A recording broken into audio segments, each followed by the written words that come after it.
Fine. Yeah, you see us. How y'all doing? Welcome everybody to the first episode of Tu-Shay'De Radio. Let's go, baby. Yeah, we on your lives. We streaming. We here. Look, we got Artist of the Year in the building. What's good, y'all? Garcia. Garcia, this is my homeboy. Yes, sir. Yes, sir. Yeah. Hey, we had to come to the crib. Definitely. We had to come to his studio. No doubt. Yeah. We want to be sure. See, I'm gonna scoot over so he can get his big ass in there. Yeah, you know what I'm saying? Let me get in here. We trying to social distance. But his body all in the way. All in the way. He was here. You know what I'm saying? Too much body in the way. You gonna start freestyling in the back of your head, built like a mic with a mic stand, nigga. I'm only like, give me R16 to the back of both neck real quick, nigga. Oil spill going down. Hey, look, we here. It's Tu-Shay'De Radio. We got spotlight Severe Garcia. We gonna be spotlighting his CDs, his accomplishments, all his stuff. But before we get into all that, we got our topics going on, baby. And technically for tonight, our first topic is going to be The Last Dance. Oh, The Last Dance, for sure. Everybody say Michael Jordan's The Last Dance, right? Now look. Before we even go any further, I know Keon got shit he want to say. I know you got something you want to say. I just want to point this out. When sports disappeared, and they said, what can we do to keep the people entertained? ESPN decided we're going to go and grab the best team of all time, led by the best player of all time, to remind y'all the greatness that is the Chicago Bulls, led by Michael Jordan. Period. They didn't go get no Magic. They didn't go get no Kareem. They didn't go get no Bronny. They went no damn buoys. No buoys, no nothing. You know what I'm saying? And that's the way it should be. I'm glad you brought that up because, you know, I want with this documentary, at the end of the day, I want them to end, finally, the conversations of comparing other upcoming NBA stars to Michael Jordan because it's just levels to it. I mean, first of all, 6-0 in the finals, everybody know that. 6 MVPs. You know, I'm going to also add the fact that, because a lot of these sportscasters don't ever say this, but the only scoring champ to ever win Defensive Player of the Year. That means I'm the best player on the offensive end, and I'm also the best player on the defensive end. Like me. I also do a lot. I also want to say, I want you to stop saying that Scottie Pippen was the best all-around player when Michael was the only one to ever win a defensive championship. True story. Title. Don't compare him to Mike either. Okay. I love Scottie. Shout out to Scottie Pippen. Shout out Pippen. First player ever, let me say this is my last point, and I'm gonna make it real quick. That I know of, if there's prove me wrong, to retire and come back, take 2 years off, but he retired and came back and won another championship. In fact, he came back and won 3 more. 3 more. 3 straight. See, y'all ain't getting into the real deal. You know, I don't know another player that's retired and came back and won 1. Look, the real is who else was doing cocaine? Was Coach Doug Collins in there doing cocaine with Oakley? Hey, man. The names Why you gotta bring up old shit? Why you bring up old shit? You know a name like Dave Corzine, he had to be doing cocaine. If he sound like the right now, you would not say that nigga wasn't a drug addict. Have you ever seen that boys look like the dealer? Man, I'm telling you, Orlando Woolrich, you know he was high. Oh man. But look, it's like, okay, now this is the deal, and it's just for devil's advocate, right? Is Mike really snitching if he's talking about something from basically 3 decades ago? Is that still snitching? That's like snitching in the future, kind of. That's like we watched the movie American Gangster, right? And everybody liked that movie, but Buddy snitched on everybody too, man. And it's like, but we still celebrated him because it was 20 years later and we understood why. True. You know what I'm saying? So I don't really consider it snitching. I just thought he was telling the truth. Right. Well, see, it's definitely dry snitching, but what it is he just got to say it before everybody else said it. Because if anybody else said that Mike is doing cocaine too, think about it. That's true. We have to protect his image. Yeah. Because he's like, now this shit gonna come out. Everybody talking shit about me. They're like, if Mike was doing cocaine, jumping out the goddamn room, nigga, how you think he learned how to fly? That's exactly what Air meant. Right before Mike went up, he just lipped off on you. And why he can float for the free throw line. He had a little cocaine in his wristbands. He just tap in and just go for it. How you think he balled up Bugs Bunny? He was high as a motherfucker. Yeah, you got to be on some type of drugs to actually play. Not against, but with Bugs Bunny. He didn't play against him. He was on his team. Yeah. Hey, I want to give a shout out to Marlo and Menzo. Yo, what's up, fellas? And on us, you know what I'm saying? Thank y'all for checking this out. We just talking a couple of topics on Tu-Shay'De Radio. Right now, we're talking about The Last Dance and all the cocaine they was doing on The Last Dance. And we watching. Some people already got the other episodes, so we don't want to spoil nothing. But I watched them. Why you ain't watched the other 2 episodes? I see. So you telling me you watched episode 3 and 4? Our next subject is single women's fingers during the lockdown. God damn. Yeah, man. I know they've been going through it, man. Ain't no nail salons and ain't no late night visits. So yeah, them fingers gonna be looking rough coming up out of this quarantine, boy. Oh my God. This is crazy, man. So I mean, that finger, that's like a zombie finger. That's gonna be I think you having too much fun without your finger, baby. I don't think you need that finger. Yeah, that picture might have been taken pre-quarantine. Where she put that finger?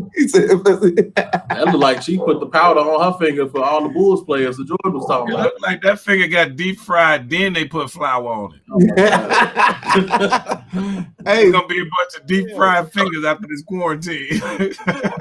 If you saw a woman day after quarantine come to your house, yeah, he had 3 of those fingers. The rest of them was ashy the other way. What would you do? You can't come in with no ashy Larry fingers. Right. I have to do like I'm gonna wash your feet and I'm gonna wash your hands before we get started. Oh my God. But your fingertips are like, look, just imagine like, hey, come here for a minute. You'd be like, what the fuck? No, like, I'm not here, like, get out. You're a vampire. I'm not touching you. Don't touch me with that finger. What's on your finger? finger? They even make this picture? That cocoa butter. That ain't cocoa butter. No, that is not cocoa butter. How did they even make that picture, bro? I'm trying to understand. Is that a toe they stretched out or something? Like, what is going on? Hey, but that nail still hard as a motherfucker. She need to get a pterygium game up or something. Yeah. We gonna change the subject. Oh yeah, you get. Oh yeah. Hold on. I can explain this one. I was walking through the neighborhood. And I was like, you know, I've been on lockdown, man. I've been quarantined and shit. And I looked at this tree and I was like, man, that tree got a big old coochie on it, man. Like, do you see that bug? Look at it, man. Now you can't tell me that don't look like a big old coochie on that tree, man. Yeah. There's deers out there fucking. It's deer. Hey, I want to say what up to D. What up, girl? What up, everybody out there still tuning in, everybody. This is Tu-Shay'De Radio. We are the Spotlight with Family Biz and the homie Severe Garcia. Yep. And it's on and popping. We see a tree, and in this coronavirus, that tree is really susceptible. Man, I ain't gonna lie. I put my fist in it just to see if it would fit. I know. See now, does this have anything to do with that finger, man? No, that wasn't my finger, G. That ain't my finger. How about this finger right here, nigga? You stuck your finger in the tree. Came out with powder sugar on your shit. All over your head. That's hilarious. It's that tree sap. I got burnt by a tree. I got burnt by a damn tree. What's good? All right, so she's asking the mailman about a stimulus check. Anything for me, miss? Right, that's how everybody been acting. I ain't never seen people. You get paid every week. I ain't never seen nobody post their bank account until these stimulus checks came out. Goddamn. I mean, and that 1,200 ain't even nothing. Your rent was 13. Right. That's what I'm saying, man. I'm like, y'all act like this dude broke us off with 5 racks or something. They're like, I like this. I'm gonna vote for him again. They said we're gonna pay 80% of your mortgage, not the whole. Not the whole. You still gotta go out and hustle, get your own money. Put out, goddamn. Hey, stop that. Yeah, hey, stop posting that stimulus check like it's something. Look, at the end of the day, be thankful you got something. What I'm gonna say about that stimulus check is maybe y'all should start a business with that joint. You know what I'm saying? If you sit out here, LLC business, you get out here like family biz, and you get in that basement and you get that work done, then that 12 turn into $12 million, and then you post a little bit of your bank account or some taxes or something, and then you look good. You know what I'm saying? But stop posting them stimulus checks, man. You look goofy. You look like you just got bought out by Donald Trump. Stop looking like a goofy. For real. You look like, I mean, that's the same thing GW did. George W. Bush did that same bullshit. Maybe he stole the election and gave everybody $400. Remember that? $400 or $750, depending on how much money you made to pay everybody off, so we just be cool about it. It's the same thing. That's funny. So next topic, come anywhere near me on God. And I'm God. Yeah. On God. And DM me. I got these available right now. You know what I'm saying? We got them in two sizes. We got a shotgun and we got a pistol. Because, yeah, man, I think it's going to be necessary. Walgreens clearing his throat behind me and almost shot his ass. So. You know what I'm talking about? Oh, shit. It was two ladies in the line. Like, I agree with him. You can't be coughing on people and clearing your throat. I don't know what the fuck going on. He going to tell me, I ain't got no damn coronavirus. Nigga, I don't know you. You don't even know. He don't know if you got that shit. So, yeah, y'all be careful out there, man. If you got a little cough, say your ass in because you might get shot by somebody else. Yeah, man. Matter of fact, what I'm going to say is we'll shoot your ass for nothing. Niggas been shot for life. Motherfucker doing this shit. Right on your ass, bro. This shit be weird, man. Oh no, you gotta go back to that last one. Final. Hey, who going to Junior's bachelor party? Man. Right after the lockdown is over, Junior is back. I ain't gonna have to do that shit, man. Junior was on some other shit, bro. Hey, man, it was, but he had the hoes there though, and you know he did. He had the baddest. Taking shit like nothing. Kidnapped. He probably put his hand in that tree too, because you know he did. I think it was cocaine on that finger, and they were snorting it. Well, we came out that shit. We're in the Me Too movement, so we gonna go slide right on past Junior. This is keep it moving. Hey, this is from the bottom of my heart. Okay, do you hear me? That one X. Man, do what y'all do. Live your life. I wish you to just on in my body, but keep it moving. Yeah, man. Everybody getting real spiteful. See, you started out all nice and cool, and now we like, well, if the world about to be in, fucking all the gloves coming off, man. I ain't never like you. I ain't never gonna like you. And you got a lot of exes though, so see that begs the question: is there a lot of people out there looking for your ass, buddy? Hey, well, I mean, hey, man, don't you want to start spilling business and shit in the street? Because, you know, just because you just got married, don't act like you. Don't act like we ain't all got a pass now. Hold on. Straight up. Hey, you know what? We gonna keep it going because we on the next subject. Basketball. Yeah, that's what I thought. Yeah, it's a much better subject. Oh, no, not really, no. Actually, we ain't on the next subject. What we gonna do is I want to get into a song. Right. And the first song we want to actually get into, we want to talk about this song first. All right. Because we got a couple minutes before we actually get into it.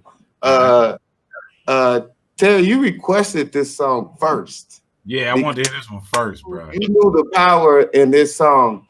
And I know you got a question for Severe, so I'm going to let you ask him. No doubt. Well, even more than that, I'll be honest with you. The song speaks for itself, man. It's dope that, you know, the people you had involved on the project and everything. But I just rather you explain to people what they're about to hear, because I've heard it. I got to hear it pretty early too. So I wanted you to just explain to people exactly what project it was for, and you know, basically the team that was involved in putting that together. All right, now first of all, I'm just trying to figure out which song that y'all talking about. Oh, the first song on the playlist, The Shy. On the playlist, the first song? We got the first song on the playlist. Oh, The Shy. The Shy. Yeah, The Shy, that joint. The Shy is. So okay. Go ahead, explain to the people like who was on it, what was the inspiration, and how the hell you get so much fire, buddy. Man, like first of all, I was just basically speaking on an experience that a regular everyday person who is from Chicago may possibly go through. and the things that happen here. Like, it's just a lot of shit that can happen to you. It is what it is, just part of the environment. And really the inspiration for the song was actually submitted for the TV show, Tu-Shay'De. It hasn't been confirmed as being a part of the show, but you know what I'm saying? Definitely got some feedback and some good reviews. So, you know, we'll see what happens with that. No definite on if that's going to be a part of the show, but still, again, just that inspiration of submitting a song about the city of Chicago and the type of experience you go through. Just regular, everyday Chicago person, everybody in Chicago who's been here can kind of relate to something being said in that song. Who's on the song is myself, and Shakespeare, Family Biz ENT artist, who's like serious, crazy talent that I hope everybody gets to hear soon. He put out a project called "I Give You Me," classic in my opinion. You know what I'm saying? I could be biased, but listen for yourself and you tell me. It's classic. Yeah, I appreciate that, and that's fully Family Biz ENT produced, man. The Shy. So everybody with that song is me and Shakespeare. You got me. Stephen Black on the production, Family Biz ENT. Shout out to Black. Man, Shiesty, shout out to Mixed by BL. And we went crazy on it, man. We just went crazy and just really putting out that experience of Chicago. And from my point of view, you know what I'm saying? Got you. Shout out to Gregory Morris. He in the building. Yeah, Gregory. What's up, Marvin? In the building. Marvin in the building. Marvin. Hey, these stars are actually checking in, but hey, go ahead and hit that play button. Hey, everybody, pay attention, tune in. This is the Shy Family Biz, baby. Let's go.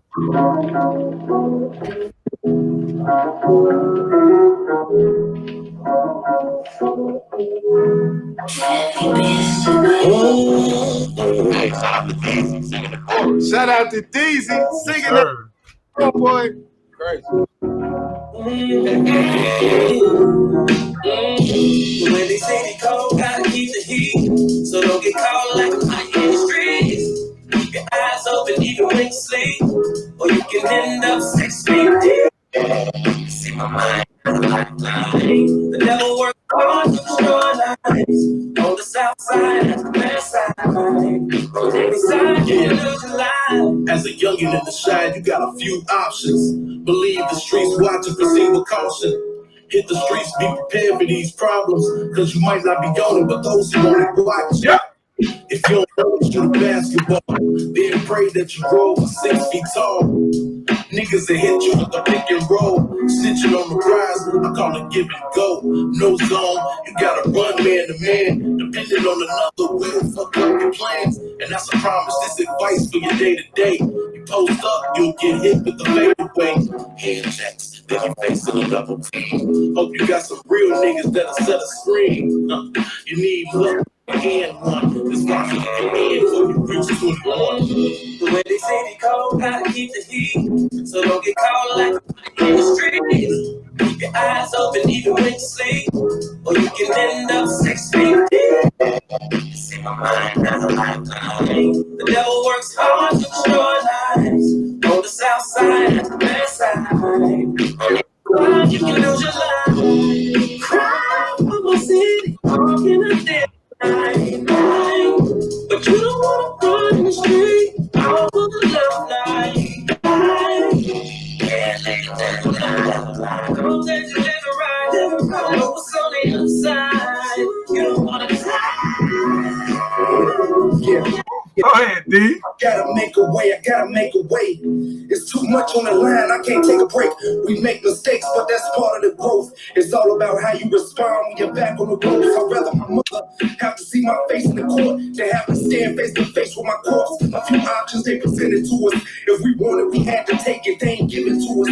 No slave to the temptation, I ain't give it to it. All my role models on dope, they bad influences. So whatever dreams they had, that crack ruined it. This was Chicago in the 80s. Now it's even a question of what happened to the baby's family split. Supposed to be a man, you got questions you wanna ask, but there's nobody to answer this shit. As real as it gets. So when you come to that fork in the home, stay strong, never forfeit your soul. Real talk. The way they say they cold, gotta keep the heat, so don't get caught like a fight in the streets. Man. Open even when you sleep. Y'all hear this? It's good music. See my mind, the devil works hard to destroy lives. On the side, on the best side. On either side, you can lose your life. Cry for my city, off in a dead light. But you don't want to run the street, off of the love light. You can't lay it down, lie. Don't let you live it right. I know what's on the inside. You don't want to die. Easy.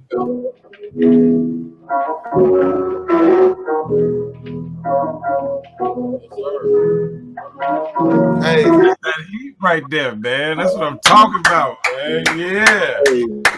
Yeah, man. That's my joint, man. Yes, indeed. Hey, that is what's that's up, me and bro. Shakespeare with Moses. You know, the group with me and Shakespeare, we formed a group called Starving Artists, man. We're gonna be putting out a project in 2020 later on this year. So be on the lookout. Yeah. That's something that we're working on.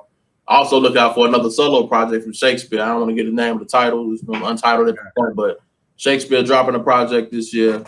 I'm gonna be dropping a project this year, and then we're gonna do the Starving Artists as well. So hopefully we can get something from DZ, man, and get him off the ground. Man, he did that shit, man. Crazy. Like when I heard it, because at first I didn't think it was. I thought it was Anthony Hamilton at first. I was like, they working with Anthony Hamilton? That's crazy. That's crazy. And I was like, oh, wait a minute, hold on, that's Derek. So I hear you say Anthony Hamilton, you got to give the respect to somebody who's vocally just gifted. You know what I'm saying? True. So that's comparison for DZ is that's a blessing, man. That's amazing. That's crazy. That was the first thing I heard. Then I heard Derek's voice because I know it, but it took me a couple. I was like literally like, wait a minute, what? Okay. No doubt. What up, Jamie? What up, Gregory Moore? Fernandez back with us, baby. What up, baby? Jamie and Keon, what's up? What's up? Yeah. Hey, we got people. They checking in. They love Severe. They love you out here, man. They love Shady out here. You know, it's beautiful, man. Y'all got fans. We got DZ in the building.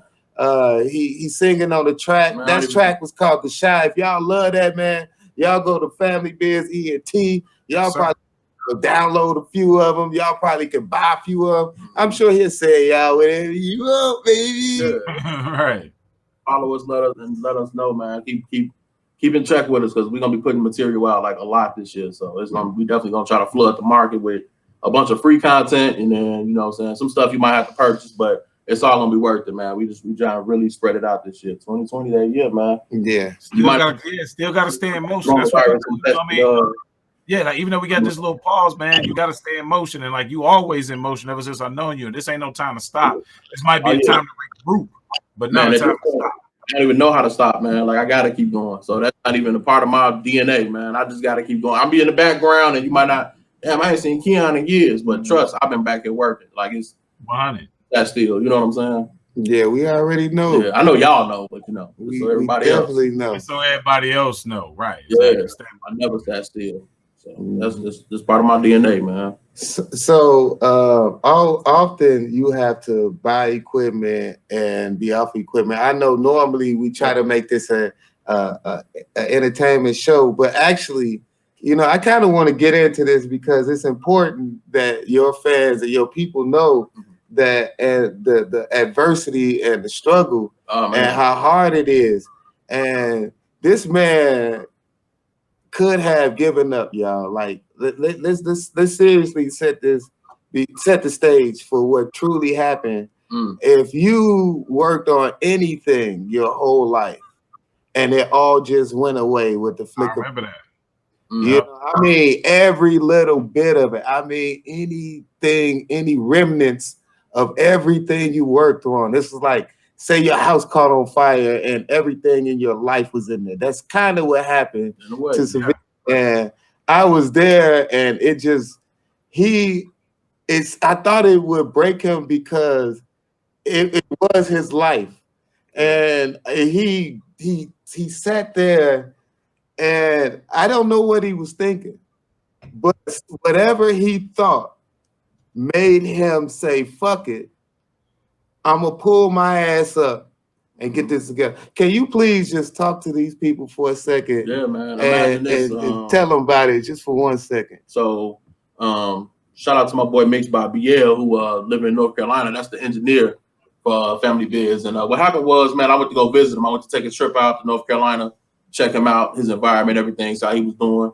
And we just went out there, you know what I'm saying, had a good time. I brought, equipment with me. So I had my, you save everything. You don't want to save it to your computer. So I had an external hard drive with everything on it. And I had a backup, but if you've ever had a backup, you probably got to do some work for a week before you get to save and everything again. So let's just say, I don't know. We was in the zone. It was working on a lot of stuff at the time. Didn't get a chance to back up everything that was on this hard drive. So I don't know if it was like, going through airports and, like something in the scanner when they scanning you. I don't know if that messed it up or whatever, but we actually got out to North Carolina, man. And I'm sitting there and I'm like, man, I need to back up this hard drive. This is exactly how it happened. I'm like, we need to back up this hard drive. Hey, you want to take me to Best Buy real quick? Let me buy another external hard drive.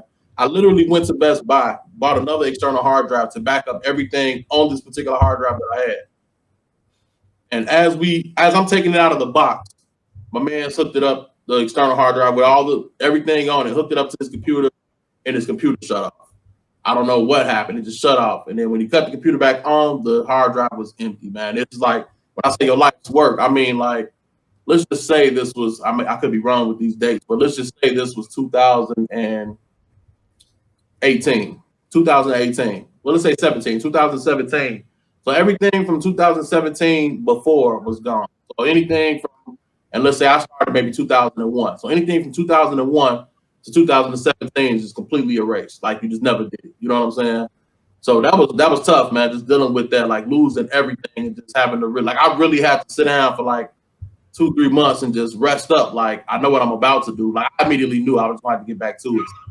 It was like, let me take a break now, get all of when I can get, because I'm about to go hard one more time. I got to go try to remake some of these beats. I got to go back and I had a sample collection, man. It was just like ridiculous, like 100 and something gigs of just songs. You know what I'm saying? I collect records, vinyl, so I still got that stuff. But imagine even with the records, like you take samples off of a record and turn it into an MP3, and now I can sell these records back because I don't need them no more. I got them on MP3. Exactly. It's gone. So the records that you sold, you don't even have anymore. You know what I'm saying? So it was a process, like just really having to just take in the fact that you just and you got to start over. I mean, it's samples of stuff just going through records and finding albums and like stuff you just built catalogs of, just sat there, just gone.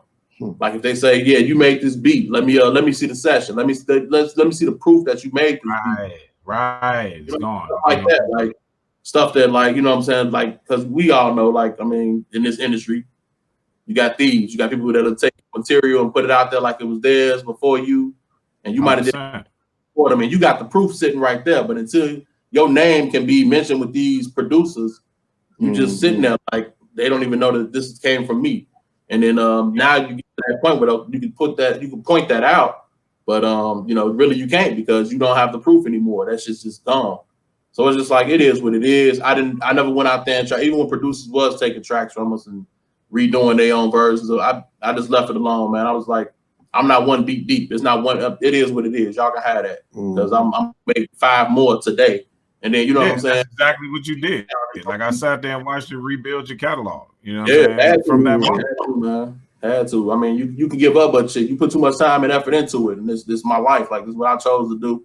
And it's just like, this is what I want to be. I want them to know that shit. Like, hey, without everything, I'm still going to go at it. You know what I'm saying? Until the death. It's just, ain't no retirement in this, man. Like, music is lasts forever. We sample records from the 70s, from 60s, you know what I'm saying? And that's what hip hop is based off of, sampling. So if you got that true, hip hop mentality, it's just like, hey, you got to keep going.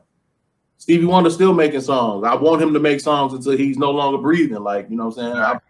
You just never know what he's going to create. And these type of people, they so creative, man. You got to let creative people be creative. So I'm glad that I was able to get back to it, put all that stuff behind me, and just keep it moving. You know what I'm saying? Because I know a lot of people would have gave up.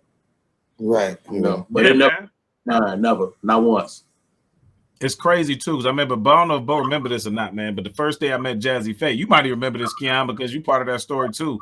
We was in Atlanta and I met Jazzy Faye, and I remember we were there working doing Laughpalooza, And I used to always keep a moleskine on me with all my bits. Now, we had a comedy conference where everybody come together, you know, from all over the country, right? I meet Jazzy Faye. I write his number down because I was like, I'm going to have to get Keon in touch with Jazzy Faye, right? And then we walking, we kicking it. I messed around and lost that book. So not only did I lose all my jokes to whoever finds them, I also lost Jazzy Faye's phone number that I just got 10 minutes ago. Right. You know what I'm saying? The crazy thing was I bumped right back into Jazzy Faye because it was just meant to make those connections. You know how that shit go. And I bumped right back into him, and dude was like, hey, man, put it in your phone. You know what I mean? You ain't going to lose your phone. So, you know, I know, but losing all those jokes, it makes it feel like, yeah, I'm pretty sure somebody picked it up. Ain't no telling what they did with it. You know? Right. True. You know, y'all going real deep, and I'm gonna transition this because we got a couple and I do want to show a little honor and respect to the kid, Fred the godson, you know, rest in heaven. Also the talent, a very good friend of Family Biz, and I'm not gonna speak for Severe. I wanted him on the show because I think he's a wonderful. You can ask him. I've been #1 fan from day one. I can rap him, but you know what I'm saying? He about the only person that can rap better than everybody else I know. He learned everything he know about rapping. I taught him when Severe was a young boy, I put a mic in his crib, okay? And I taught him how to rap. He took that. Well, I'm gonna let him speak on his good friend, Fred the godson. That's a tough situation because, you know, like I take this stuff a little more seriously because, you know, you say good friend, and I'm gonna say business relationship. Like personally, I can't say like I knew this man like that, like, you know, like other people who actually knew him. Now we had plans to actually meet up. I let him know, like, man, I'm gonna be out there in New York soon. I definitely want to link up with you on Arsonist and all that stuff. And no, but it was really more of a business relationship. So we did some work at the end of 2019. I produced a song for him, and he shot a video to it featuring 38 Special and Benny the Butcher, who's now with Rock Nation. So shout out to 38 Special, man, two phenomenally gifted MCs, man, to be on the song, even with Fred, because I look at it like that. Benny the Butcher and them, you know, Griselda movement, they really pushing the boundary of bringing the sound that like a lot of people respected in the 90s back in 2020, which is crazy that they attention like that. So the fact that they get that type of attention and they have a certain level of respect for certain MCs, and to do something with Fred was crazy. Fred was on you know, just a little background on Fred the Godson, man. I remember seeing Fred on like maybe a Smack DVD back in the day before it was like all about battle rap. And he was like freestyling and was just like, this little dude is crazy. I always remembered that. I remember hearing Jay-Z said something about him on the radio, like really boosting his name up. And then he was kind of independent underground, and I couldn't really find out his music. So years later, you know, we're running to him through my man Arsonist, shot the Heatmakers, Arsonist from the Heatmakers, and he was just like, yo, I'm over here playing these beats with Fred. He wanna do something on one of your joints. I'm just like, let's go. Yeah. Fred was on a 2011 XXL freshman cover. You can Google it. Like Google 2011 cover. Like his class was ridiculous, man. You had on that cover Kendrick Lamar, rest in peace, Mac Miller as well. You had Meek Mill, YG, Big Crit, Sci-Hi. You know what I'm saying? Like it was. You had some phenomenal artists on there. Lil B is on there. Yeah. You know, to be a part of that class that came out and to see where like Kendrick's career went and how Meek Mill career is going. Diggy Simmons, is on there. So to have these phenomenal artists come out in 2011 that they call the freshman class and see where their careers went, I felt like Fred was just starting to get the recognition he was deserving of, and especially in New York. And it was crazy to, you know, we just really had more work to do. Like it got to a point where right before he passed, before he went into the hospital, he hit me up, was like, I need some more beats. And I was, hey man, well, I'm gonna send you 5 right now while we talking, and then let me know what you need, and I got you. And it was to the point where he was just like, yeah, these 5 is definitely dope. I might use a few of these, but you did the video for the Nokia song. I need to be something like that. And I was like, all right, well, let me dig into my crates. He's the reason I went and took, you know, I just moved. I just bought a home, and he's the reason I went and got my records out the garage. Like for real. He's the reason I went and got my records out the garage. I got to go dig into some records for Fred and see what I could find. And then I'll talk to Sandman Tracks, which is another one of a good friend of ours. Sandman Tracks. Shout out to Sandman. Shout out to Sandman. He texted me one morning, was just like, hey, yo, you heard about Fred? What you mean? What happened? Man, you been on his Instagram? Not today. I talked to him the other day, though. What was up? He was just like, yeah, man, you're in the hospital. I'm in the hospital. So I immediately put my phone, I get to looking. He got the mask on, saying, man, I'm in here in the hospital dealing with this COVID-19 shit. Y'all pray for me. So it was just like, damn, I just talked to this man, the other day. So it was right. I just always assumed he was going to pull out of that. And you know what I'm saying? You make assumptions, you say your prayer, and you just, let me keep working. He'll be back. You know what I'm saying? When he come back out the hospital, I got these beats for him, and unfortunately, it didn't turn that way. So rest in heaven to him, man. Rest in peace. Good dude. Rest in peace, Fred. Really feel bad for his family, man. Because if you go down his Instagram timeline, which is Fred the Godson Music, and you just check out his, you can see snippets of somebody's lifestyle on that. You just see he was a family man. He had a daughter, maybe two. I think he had two daughters. Wife, you know what I'm saying? And they was just like, you could tell he was like a family man, like before the music. So, understand that man was a human being. He had a family, and he was a good dude, man. From what I saw from the outside looking in, I'm not, like I said, I'm never gonna act like me and him was like best friends or we talked all the time. I'm not gonna do that. You know what I'm saying? But at the same time, with the music, he was phenomenal, man. He was flawless with the flow. His wordplay was crazy, and I just thought he was an incredible talent. You know what I'm saying? And it was a pleasure to work with him. We actually got like 2 more songs that's unreleased that I'm gonna wait and see what the family want to do, see what his people want to do with it, and try to put that out too, because I think it needs to be heard. One was like an outro type of song, and one was a song with his artist Jacquay. So I definitely want to see if and I'm gonna reach out to arsonists and see what they want to do with those songs, and if they want to put some stuff out or whatever, how they want to do it.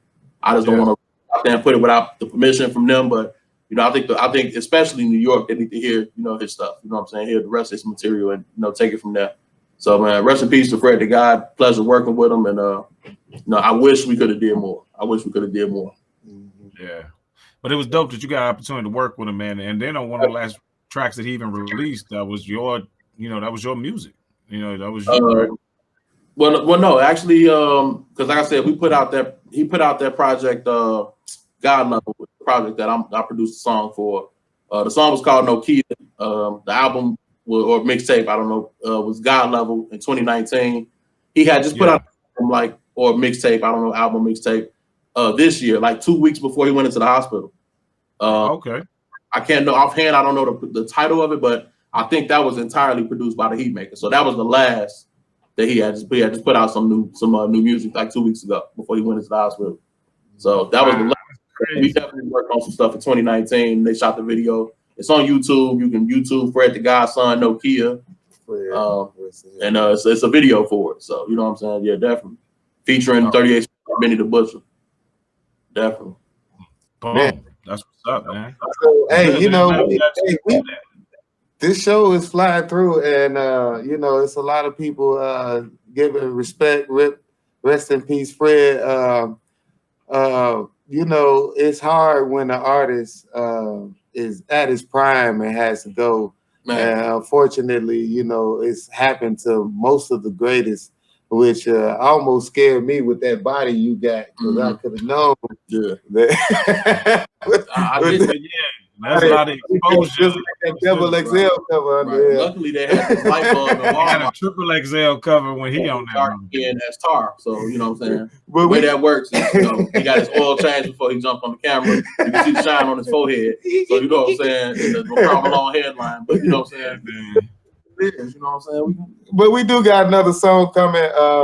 What song do we have next? And we got the Nokia song. This is the Fred the Godson joint. Perfect. Right on time. See, this is right on time. So this is the song that you produced, Fred the Godson, Nokia. Y'all check it out. Here we go. We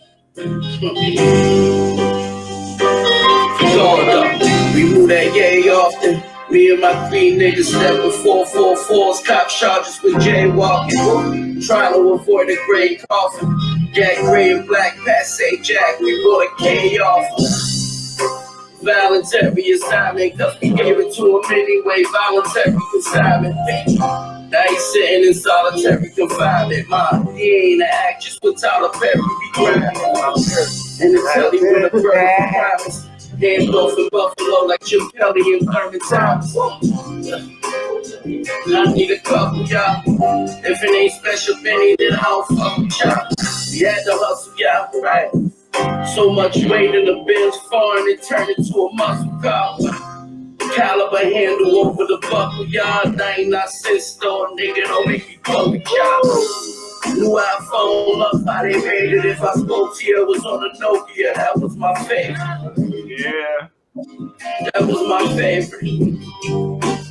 That was my favorite. New iPhone up, how they made it. If I spoke to you, it was on a Nokia. That was my favorite. That was my favorite. That was my favorite. I let one fiend get a sample. Then he go and tell the rest. And that's how you lead by example. Excuses for legions to ramble. I got a date with success and don't got a reason to cancel. When y'all hit casinos to gamble, we took risks that's illegal, so my fees were substantial. I be with the G's and the What up, Jay? What up, bro? What up, baby? How you like this track? My girl like metal soprano. She couldn't handle driving keys from Orlando in the Kia Sorrento. My trap gon' feed me a Lambo. I never seen it, still made money from it like Stevie's piano. Jealousy easy to handle, especially when your jacket red tab with your sleeves a mammal. I find you, leave you in shambles, jaw broke. For a whole year they was feeding you candles. New iPhone up, how they made it. If I spoke to you, it was on a Nokia. That was my favorite. That was my favorite. That was my favorite. New iPhone up, how they made it. If I spoke to you, it was on a Nokia. That was my Just checking in. You listening to Fred the Godson. That was my favorite. Want some dealers, get them back, then you kill them slow. I burnt my bridges, took the scraps, and then built the boat. Earning digits, all my bitches know. Bitches fly it anywhere, long as she not too bougie to sit and coach. First time feeling in 11, that's the time he faced it. What up, my nigga? What up, Jerry? Conversation. What up, my nigga? Want to plug, want the dough. What up, Tania? If the dollar missing, he gon' buy my That Fred the Godson. Nokia. Trust the close ones, mama tried to teach me. I had a sword poking out my back by the time she reached me. And discuss the ways on how to beat me. They can't look at feds and they got crooked plans on how to keep me. They ain't think I get it, boy, they thought that. They thought that on our phones we got rid of when we caught packs. We all different, be specific when you talk rap. Why? Cause Martin turned his cheek, now we fall back. New iPhone up, how they made it. If I spoke to you, it was on a Nokia. That was my favorite. That was my favorite. That was my favorite. New iPhone up, how they made it. If I spoke to you, it was on a Nokia. That was my favorite. That was my favorite. That was my favorite. Yeah. Yes, sir. Hey. Boating turned into TMZ. You got all kind of shit going on. This dude got graphics, moving screens. You can't get black people nothing. We'll figure it out in 32 minutes. Y'all see that? Look that up on YouTube. It's a whole video for that. You know what I'm saying? Fred the Godson 38 Special, Benny the Butcher. Definitely. Yes, sir. Hey, this Tu-Shay'De Radio, we done got real serious. And I normally don't like to get serious, but I do. I like a little roller coaster flow to the Tu-Shay'De Radio. And I'm glad to have it here with my friends and to be here with my homeboy. And right now, it's about time for Shady's Shady Move of the Week. So right now, yeah, man, this is just for Shady, and this week, Shady has been going through a whole bunch, and this part of the show is just for you guys to relate to the shady moves that happen to everyone else on the week. Take it over, my buddy. Yeah, man. All right. So here's the deal, man. Of course, I'm from Chicago, but I live out here in the Bay Area. So we're in California. Now, in California, you got a lot of artists. You know, you have, you know, of course, performers, you got comedians, of course, actors, things of that nature. And, you know, right now, everybody's out of work. That means the studios are out of work. So that means the actors, the extras, the grips, you know, all those people who work in entertainment are also out of work. And they're trying to find ways to, of course, catch that system up. Well, the great state of California decided we're going to open up the EDD, which is basically like, you know, how we get our little food stamps and all that stuff out here, right? Going to open up the EDD to artists, right? They say this, and they say tomorrow morning, all the artists come in. Yeah, exactly. They did it the way they always do. They open the door, and then they shut that shit immediately, right? So now the site shut down by 10:30 the next morning. They announced it the day before by 10:30 the next morning while everybody's sitting there trying to put their applications in. The site shut down and started telling everybody that you have to come back. This portal isn't open and all that. So, you know, I feel like personally they knew that's what they were doing. They're just trying to calm down the masses before we, you know, all pretty much lose it out here and start looting. Because this is California, and you know we like to loot out here in California. I personally have not had a chance to loot. And I'm very much looking forward to this being my first loot during the COVID-19 crisis. So, I'm being honest with y'all. I've been out here 7 years, man. Before I moved here, they was looting in California every 3 years. This my time. I got a question. So if you join this looting, right?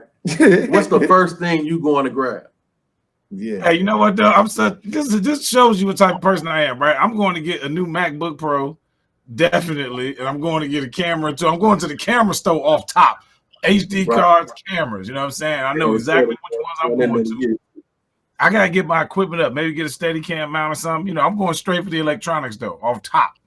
Yeah, just make sure you get the camera that's recording you when your ass walking the door. If you don't, they gonna catch you. Yeah, that's the most important one to get. Let me ask for everybody who isn't from California, what the hell is the EED? EDD is basically like the job security. Function is you got the indirect child function. Yeah, but basically they couldn't keep that shit up.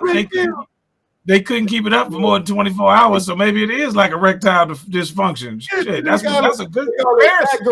You taking the black gorillas? Oh my God. Man, they need some goddamn black gorilla. That's what I'm saying. System gonna fall apart as soon as you put it in. You know what I'm saying? So you gonna start the shit. Then it break down 24 hours later and shit's all limped in the motherfucker. Tired of that shit. Because, dude, man, you know, they did that just to tease people. But, yeah, that's the welfare, basically, you know, like for job security. That's the people who cut your check. What up, Brandy? What's going on? What's going on? What up, Mathis? What's good with you, Brandy? What she say no to? Tania in the building. Yeah, she say no. So Shady move of the week. What are you gonna do about the EED? Man, we ain't know what we're gonna do about it. I'm just tired of governments pretending they're gonna help artists and then immediately withdrawing all the funds. They do this all the time, and this is an artist-driven state, man. And they're pricing the art out of California anyway. And it's like right now, if you're an artist, if you're a waitress that worked in one of these art venues like the Improv or something like that, you ain't got no money coming in. You know, and they didn't want to count those tip jobs and give them money. But if you were making all your money off tips from the arts, you know, now you sitting here at home and you ain't got no money either. So a lot of these people who work at these venues, man, they out here with nothing, and the government ain't giving them nothing either. So that was a shady ass move. But they're gonna do the press conference like they're gonna take care of everybody, and then all of a sudden the site don't work. I want to point out some other things. Well, let's do it right now. Go ahead. What do you got? I want to shout out to the motherfuckers who out here working these fast food restaurants, so they don't get paid enough. They already have an attitude every time you come in there and try to get your shit. But I see they really holding America down right now. I'm gonna say this because I don't fuck with them like that. I mean, I cook a lot, but at the same time, I be seeing these lines, man, and Popeyes and all these other motherfucking restaurants. Hey, bro, to be straight up though, McDonald's ain't never tasted this good. They don't get paid enough, man, and they out there working their ass off. You know, they might have an attitude with you, might eat some cold ass French fries or something, but you know what I'm saying? Shout out to them, man. No, that's my point, man. The service ain't never been better. It's hilarious, man. McDonald's ain't never tasted this good in the history of me eating it. I went to Popeyes. Look, I went to Popeyes on 2-piece Tuesday, right? They have the social distancing in place, right? So you can only let like so many people in the store at one time. Bro, I was in and out of that Popeyes in under 10 minutes on 2-piece Tuesday. Right. How many pieces of two did your big ass get? I did 3 2-piece orders. Nigga. That's what I do every Tuesday. I get a check. 2x9, nigga. He got 2x4s. Hey, can I get a 2x4? You get 2x4s. No, I'm gonna get my 6 pieces of chicken and I'm out, man. Multiple ones. Just because you gotta put vegetable oil on your face because you so goddamn black Vaseline don't work no more. Don't mean you gotta make fat jokes about me. Right? Hey, Mark Simmons said our pictures. He said, back in the day when y'all used to bomb on stage together. I said, right with you. Right with his lousy ass. You look like a goofy ninth grade. Low, bastard. He never grew past 9th grade. That's why he upset with everybody. He's so small. Small man. What up, Aaron Foster? How you doing? What up, Aaron Foster? He had the best McDonald's of his life today. Hey. But see, Greg know what I'm talking about. You see that, Greg? Best McDonald's of his life. Bro, everything perfect. And they get the fries all inside the box. It wasn't no fries in the bag. Like they taking real pride in their work. That's like a fine dining experience right now. And then you get fries right in the bag. God damn, in the box, in the bag. That shit ain't falling out the bag. That's ain't even falling out into the bag, G. That shit was lined up like the commercial, nigga. I'm just mad it took this point for them to finally stop putting gloves on their goddamn hands. I don't know what hands been all day. Yeah, it was like, and employees really got to wash your hands for real now. Like seriously, you know, get right to your McNuggets. You like, damn, bro, like. Just cough on my McNuggets, bro. I need somebody cough and give me a bag of McDonald's or some shit before they like, here you go. You know what? What I think is shady is these people who wear their mask crooked as fuck. So you know you got gang bang. Mod over here under your chin. Gang banging with masks. They gang banging with masks. They got the. I had my mask broke off to the left a little bit, you know, so they know what's right. What the fuck is the point? Oh, he GD right there. Niggas just got a stunt. That's what it is. Chinchilla said 6 feet, niggas. Oh my god. Hey, you know they are 6 feet apart. Yeah, you just don't know. This is about 8 feet worth of green. This nigga built like a Mack truck, literally. I take that. I take that. You know what I'm saying? Definitely built. I don't want nobody to get it twisted, especially this with this oil spill body ass. Like you look like oil change and Jiffy Lube before they went out of business. They still in business. They're still in business, man. What your ass said? Hey, go. We are keeping it safe in Corona. Bottom line is, if you got it, you got it. If you ain't got it, you gonna get it. You don't get it. They gonna make you get it. Yeah, so, hey, get in line right now. We've been 25 days of quarantine. You see that? Hey, if it ain't at you now, it ain't gonna get you chill. Hey, am I the only person that it feels like it's been at least 2 months? It's been more than that, man. It feels bad. It feel like 2 months, man. I think like time don't even exist no more. So look, we gonna move on to second topic, and that is mine. Is Two-Face moment of the week. All right, what you got? The Two-Face moment of the week is definitely Donald Trump telling everybody to drink the fucking lights out.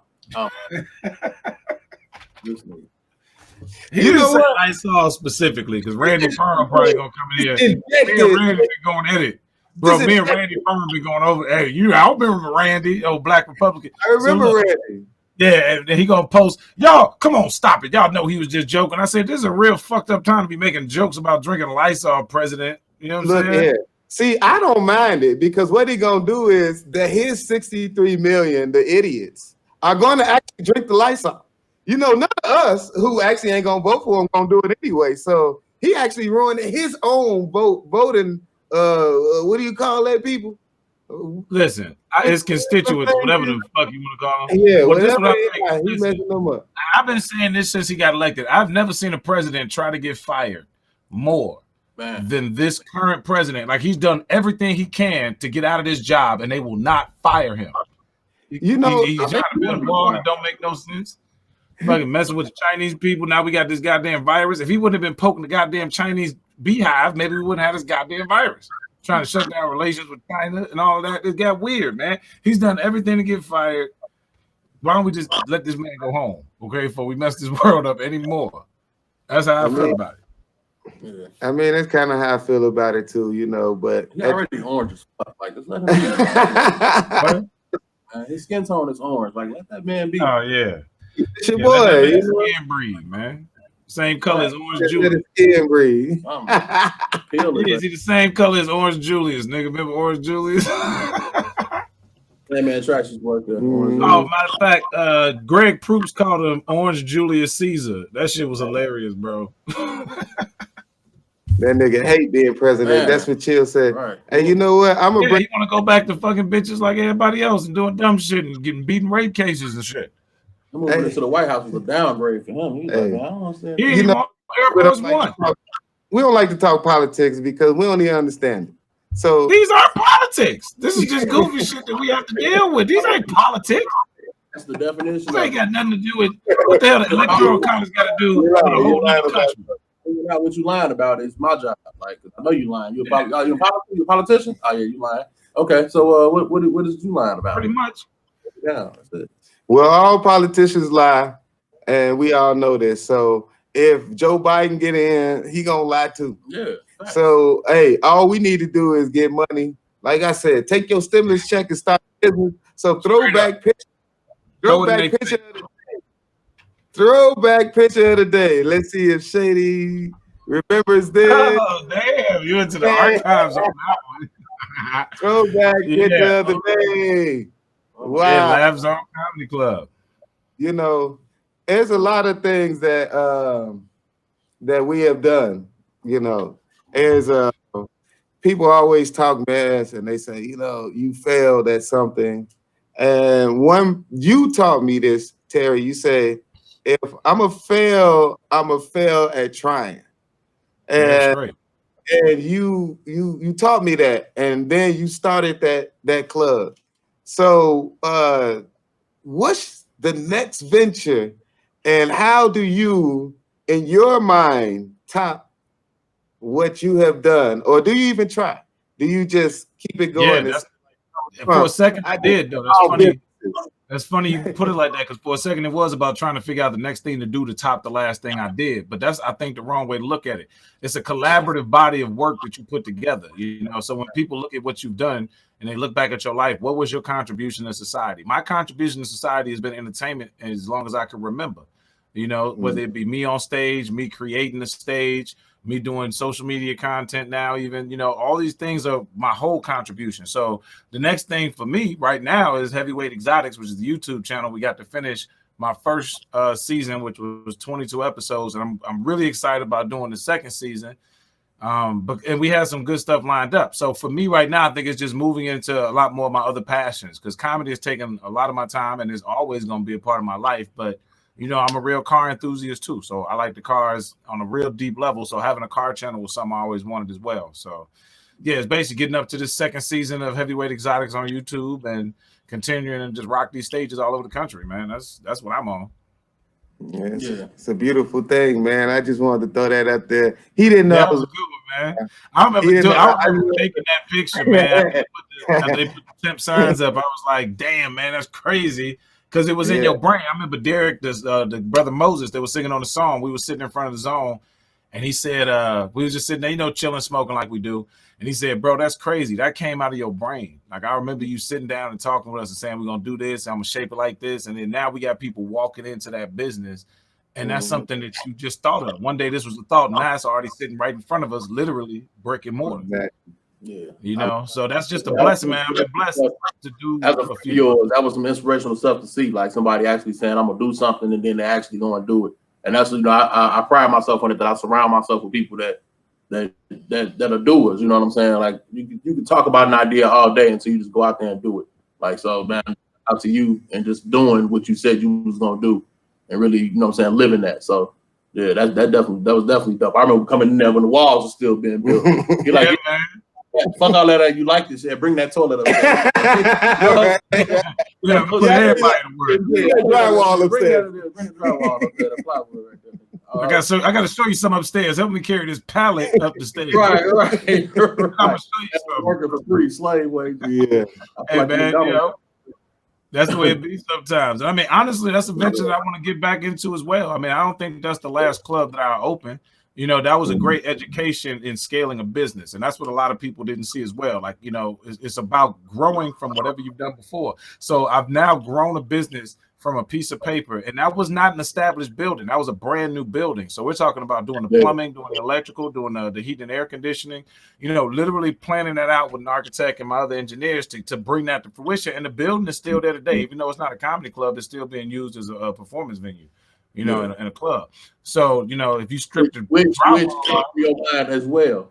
Exactly. That was all part of the process. It was always about building it up, getting it to the comedy club, but knowing that we can switch it to any type of venue. And if I learned that from you too.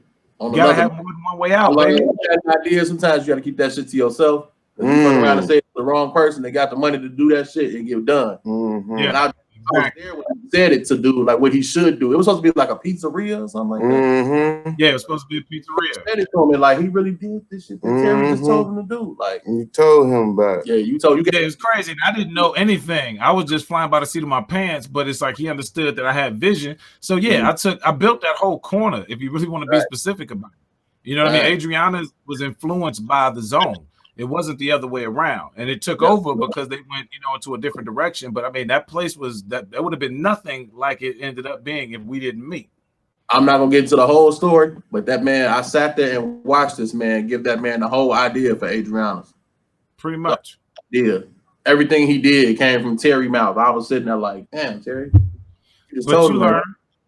You know, and it was also, to be straight up, though, it was kind of fun to just watch an idea grow too. As much as I was there to make money, but it was cool to watch someone listen to you and take what you're saying and implement it and watch that idea grow. Yeah, it was dope. That was all part of our growing process.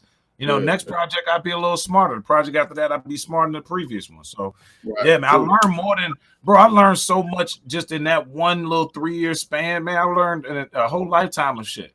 Yeah, you know. Definitely. So yeah, but I mean, we didn't have people that, like, nobody taught us this shit. We jumped into it. You know what I'm saying? And you know, shit, you follow your day. You know what I'm saying? Your intentions is good, but you know, you get to finding out that everybody's intentions ain't the same as yours. So you know, and it's Chill brought up surgeon. You know, the world got a way of you give away this shit if you want to. So it is what it is. Definitely a learning experience and you know, something to take forward. You always got to let me explain something to you. I was 29 years old, bro. And at the end of the day, I was a 29-year-old club owner. And that's something I wanted to do. I wanted to own a club before I turned 30 years old. That was on my goal sheet when I was a teenager. And Bo, you know that. I've talked about it for years. So the fact that I was able to hit that goal in my life and do something that big, you know, I will never take anything from it, good or bad. You know, it was just what it was. It was a learning experience, man. And I got to do some beautiful things in that building. You know, I ain't never seen no 29 years old. I ain't never seen Queen Latifah looking club owners at that. And that one that looks like always look like set it off. I knew that. Especially the ones that like the Tyler Perry. Hey, we selling Bo action figures on the website. This is a Two-Face action figure. It's a 2-part Two-Face action figure. Not only is an action figure, but you can smoke it because he that black too. Tastes funny to me. Oh shit! Is that licorice? Is that licorice? No, Bo also has his own line of black licorice. It's coming in 2021. You know what? I would love to keep roasting all y'all ugly ass, but we have to go into our next song. So this next song though, what's the name of this one? Lay 'em down. Lay 'em down. This, yes, sir. This song is a banger. Hey, look, trust me. Look, at Family Biz ENT down there. If you want some beats, if you want any media, is at Family Biz ENT. Just bring your checkbook. Bring your checkbooks, cause it's some heat. Hey, look, check this next. I'm gonna let hey, but real quick, before you throw that real quick, Keon, what was this video game? This was featured in a video game, right? Exactly. Yes. This was so the project that this song was on was Shakespeare's "I Give You Me" album, which is classic, hands down. Yeah. But I'm biased. You can check it out for yourself. And then it was also featured on MMA Supremacy video game. I believe it was on both platforms, like Xbox and PlayStation. I'm not all the way. Yeah. But I don't know, crazy how that happened. You know, game on a video, a song on a video game, which wasn't even like an idea for me. Wasn't even thinking. Exactly. but it opened your eyes up to like, oh, maybe we should start making a song for the new Madden, for the new NBA Live or 2K, whatever. Yeah. We wasn't even thinking about that at the time, and the fact that they wanted to use the song was crazy. So, shout out Shakespeare, Banger Beats on the song. Who else on there? I'm on there. Shout out to Dave, who's not a Family Biz the artist, but he is on the song. Very talented artist, man. Check out Dave on the track. And yeah, man, it was a pleasure to do, man. Easy, like I said, all these guys easy to work with. Yeah, crazy, man. Produced by Family Biz, so me, Black, my man Shicey, mixed by BL, all of those involved in the process of this. I'm gonna give y'all that, and let me go ahead and play it. Yeah, man. So without further ado, man, lay it down. Lay them down by FamBiz ENT. Let's go. Yeah.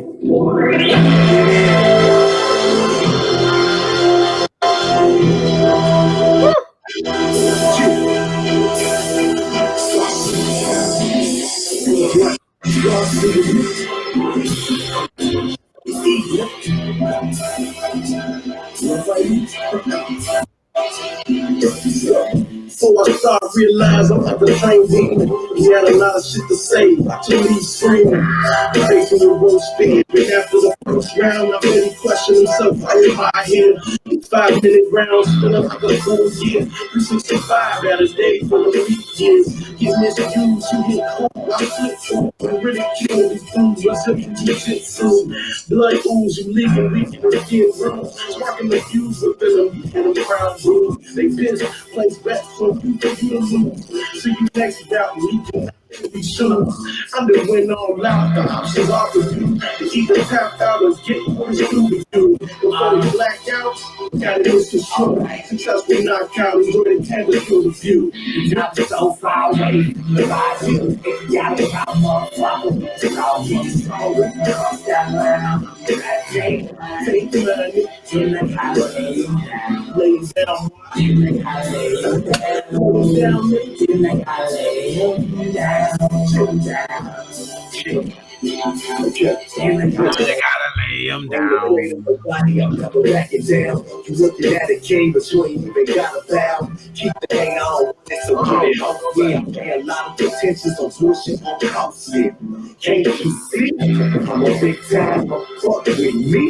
Trouble won't find. These motherfuckers out here so damn ruthless and reckless. You gotta lose your magic so you can. This jungle with animals and a food chain. And me, I'm something like Hannibal in the food chain. These niggas be acting like bitches with the mood swing. I'm winning you. What are you proving? A lot of people confuse hate with tough love. It's all fun and games till somebody gets fucked up. But keep fighting, it ain't about luck. Take you down once you choose not to get back up. The time is so far away. Yeah. I'm all following it all from you. Cross that line, that take line. In the house. Lay down.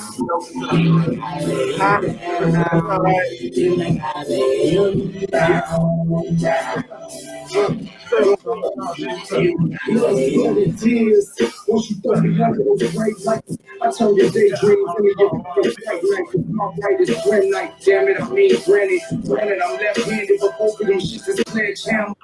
But my speed is my best weapon. When I catch you, I bet you, I stretch you in less than a split second. Roll work in the middle, want to win it. Cause it don't hurt more than not winning.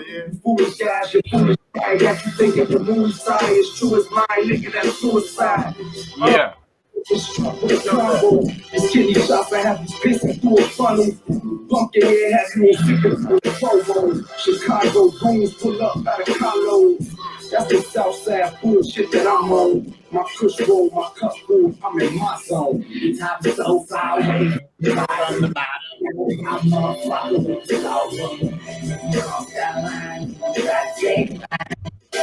In the holiday. I gotta lay them down. Down, in the holiday. Down, down. In the holiday. I gotta lay them down.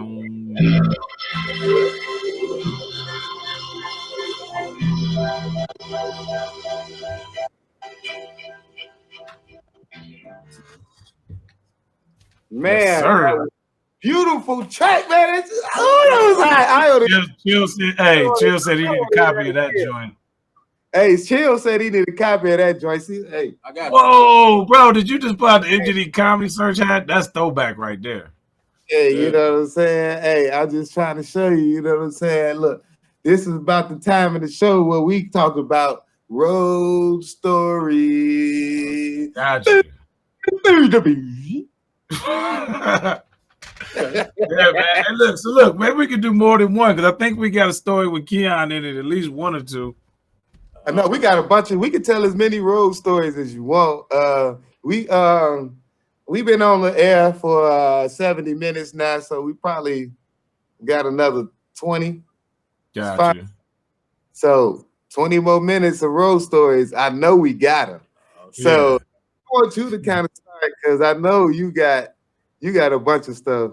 Yeah, man. We definitely got a bunch of stuff we can talk about. I'm trying to think, where should we start, man?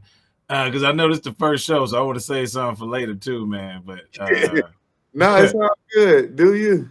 Actually, man, all right, let's just tell it crazy.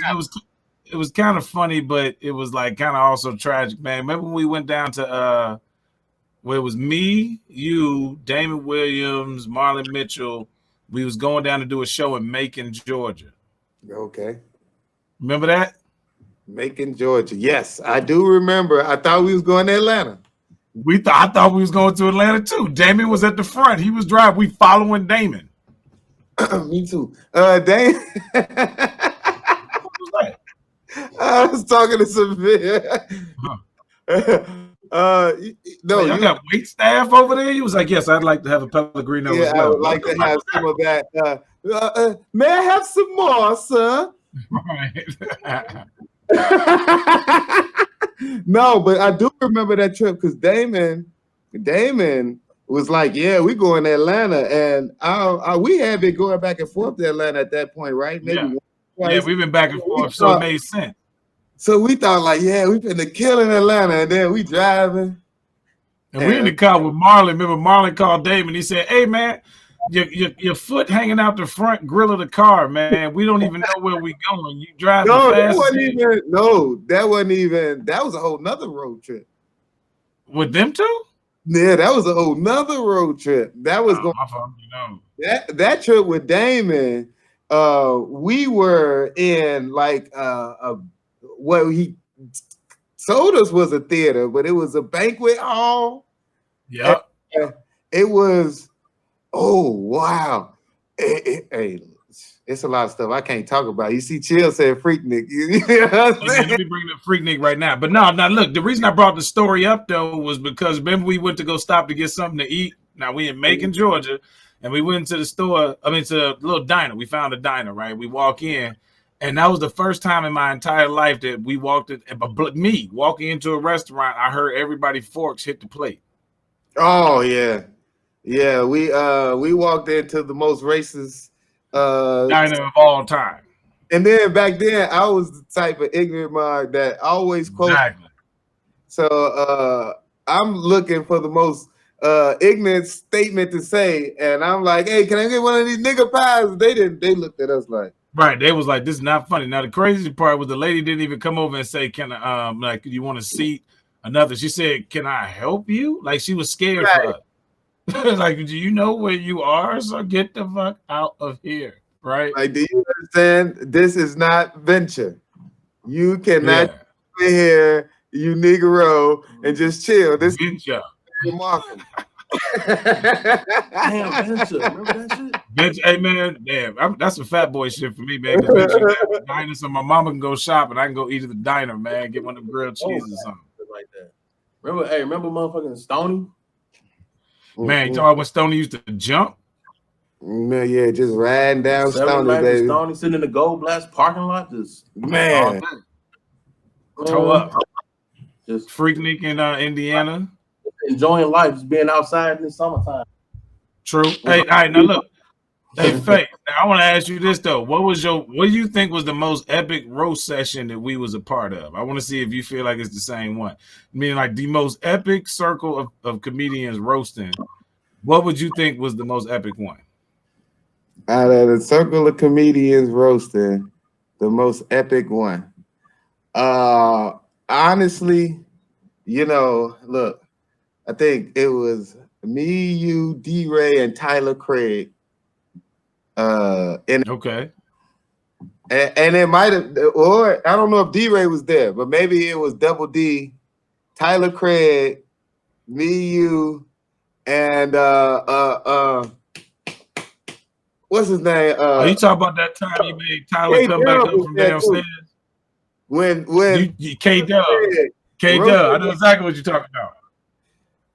That's the only person I was afraid to roast after I roasted him was Tyler Craig, because he was so funny.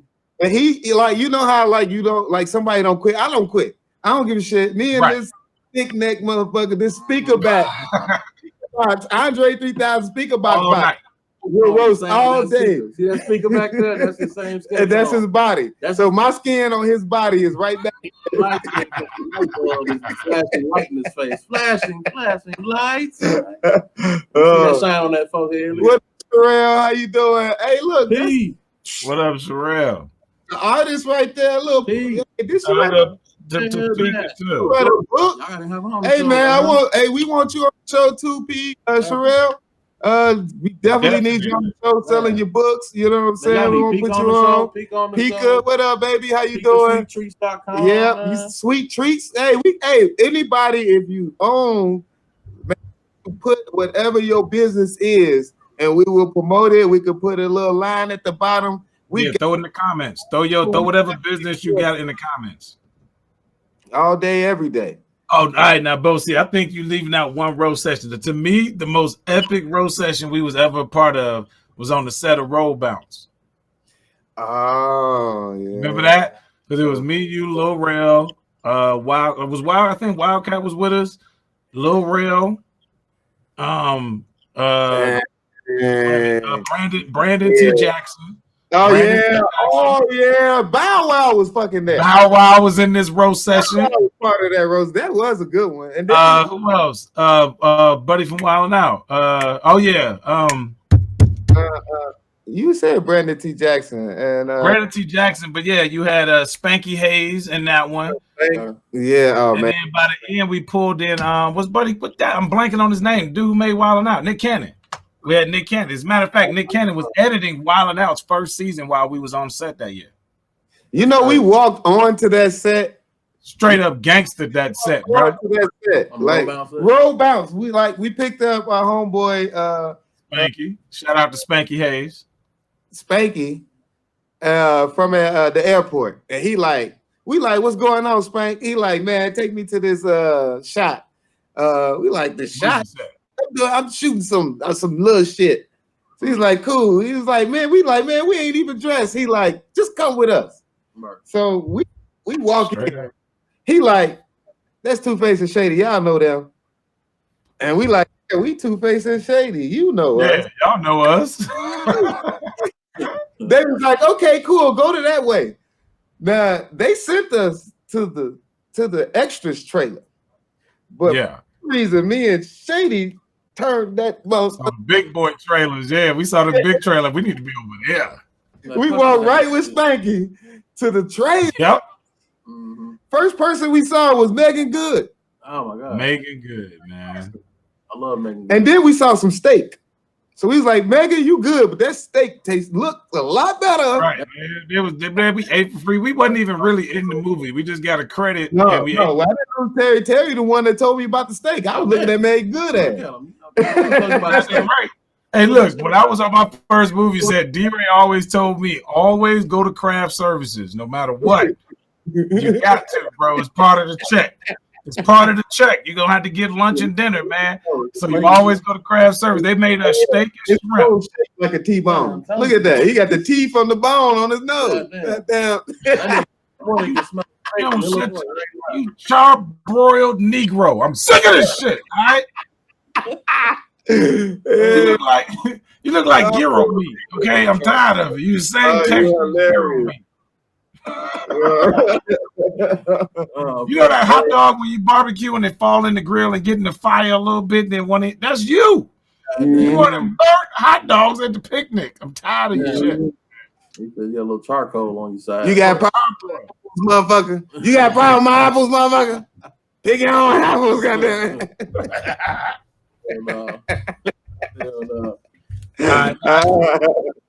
Oh man. Look, I do want to tell this story we tell all the time anyway, but we ain't never told it on this show, man. The story about the time we stole bitches from D-Ray Davis. This is one of the proudest moments in my entire career. All right. Now, when I say stole, I mean literally, not outgame this nigga. I ain't out mouthpiece this nigga. We literally kidnapped. D-Ray might end up on this post like, hold on. Yeah. Now we didn't literally like outgame the chicks. Y'all know D-Ray with them green eyes and he's 6 feet and red bone and shit. He be getting all the chicks. But we was in. You remember the story, but we was in the expedition. D-Ray was in the expedition in front of us, and we had loaded both trucks full of chicks, right? Yeah, and we driving, and my boy Mike Broswell, shout out to Mike, man, he was driving that expedition. And what I realized was it was too many chicks and too many dudes. So if we didn't divide this up, none of us were gonna win. You know what I mean? So I told Mike, get up to that stop sign. If D-Ray make a right, you make a left. If you make a left, you make a right, and then just keep driving. Out, it'd be cool. We'll handle it later. And he got up to the stop sign. D-Ray made a left, we made a right, and that's back when two-way pages was out. So D-Ray two-way me like, where y'all go? I said, man, look, I had to split up the crew. He was yeah, we stole them. Yeah, I do remember stealing. We stole them. And he was like, what you mean you got to split up the crew, man? You know I'm trying to smash that one chick. I was like, I know, man, and I'm trying to get that chick that's in your truck too. But right now, the only way we gonna win is if we get some of these chicks away from you. And his response to that was, I respect that. That's all he said. I respect that. And it was never a problem or nothing. We stole like 6 of his chicks. That's crazy. Yeah, that was fun. That was back when we was wilding out though. Yeah, back in the young Tu-Shay'De days. Young Tu-Shay'De. Honestly, right now I kind of want to get into another song real quick because we only played 4 of them so far. Well, actually, we only played 3, and I expected to play 6. Yeah, you got But you know how we get. So I want to get into this other track right now. Because we got about 10 more minutes, and I want to play this track. What's the next track you got on for us? A couple of them. You got Can't Stand was the joint with shout out to my boy Rapper Big Pooh, me Rapper Big Pooh, and Sky Zoo. Sky Zoo is also a feature of Rock on the hook. Chug Rock, which is crazy. I never thought I'd be doing a song with Chug. That's way before my time. You know, I guess, and shout out to the producer, my man Black C's out there in New York, man, did his thing with the beat and just hit me up like, man, I got this joint. He was actually looking to reach out to Rapper Big Pooh. You know, me and Pooh had a pretty good rapport together, so I put him in tune with Pooh, and then he was like, hey, I got them on this song, but I want you on there. I know you produce, but I know you spit too. And just like, I want a verse from you too. And I was like, cool, whatever, let's do it. So and kind of double backing on that Chubb Rock connection. Chubb Rock performed at the Zone nightclub too. We had a concert featuring Chubb Rock, and that was my first time in my life meeting Chubb Rock. Man, it was a real honor and privilege. Yeah, I never even met him, man, but we on a song together. Crazy. Yeah, I know that's the way the world go, though, right? Right. Yeah. Right. There we go. The song is called "Can't Stand Niggas." Already, let's go. I love that song. This is Trump 2020 anthem. This song is relevant to right now. I love it. Number 1 in China. Man, this song is number 1 in China right now. Number 1 in China.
Yeah, Devin.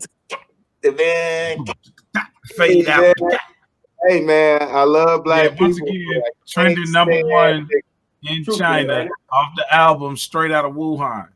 Man, that is some real truth to that. Man, I love black. I love black people. I can't stand niggas, boy. Man. Man.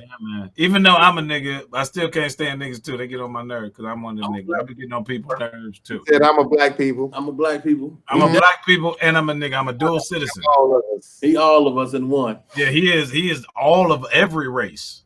That DNA is in every race. Do you understand? That's original man.